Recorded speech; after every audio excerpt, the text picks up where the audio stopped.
उस दिन से डरते रहो जब कोई किसी को नफा ना दे सकेगा और ना ही उसकी बाबत कोई सिफारिश कबूल होगी और ना कोई बदला उसके अवज़ लिया जाएगा और ना मदद किए जाएंगे। और जब हमने तुम्हें फिरौनियों से नजात दी जो तुम्हें बदतरीन अजाब देते थे, जो तुम्हारे लड़कों को मार डालते थे और तुम्हारी लड़कियों को छोड़ देते थे, उस नजात देने में तुम्हारे रब की बड़ी मेहरबानी थी। और जब हमने तुम्हारे लिए दरिया चीर फाड़ दिया और तुम्हें उससे पार कर दिया और फिरौनियों को तुम्हारी नजरों के सामने उसमें डुबो दिया,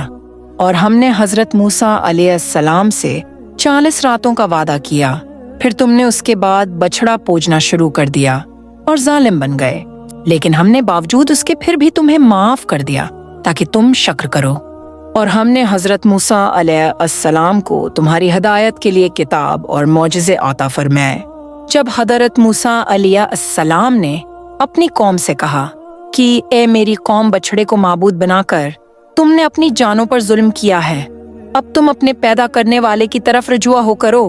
अपने को आपस में कत्ल करो, तुम्हारी बेहतरी अल्लाह ताला के नज़दीक किसी में है। तो उसने तुम्हारी तौबा कबूल की, वो तौबा कबूल करने वाला और रहम वो कर्म करने वाला है। और तुम उसे भी याद करो, तुमने हजरत मूसा अलैहिस्सलाम से कहा था कि जब तक हम अपने रब को सामने ना देख लें हरगिज ईमान ना लाएंगे, जिस गुस्ताखी की सजा में तुम पर तुम्हारे देखते हुए बजली करी। लेकिन फिर इसलिए कि तुम शुक्रगुजारी करो, इस मौत के बाद भी हमने तुम्हें जिंदा कर दिया और हमने तुम पर बादल का साया किया और तुम पर मन व सल्वी उतारा और कह दिया कि हमारी दी हुई पाकीज़ा चीजें खाओ।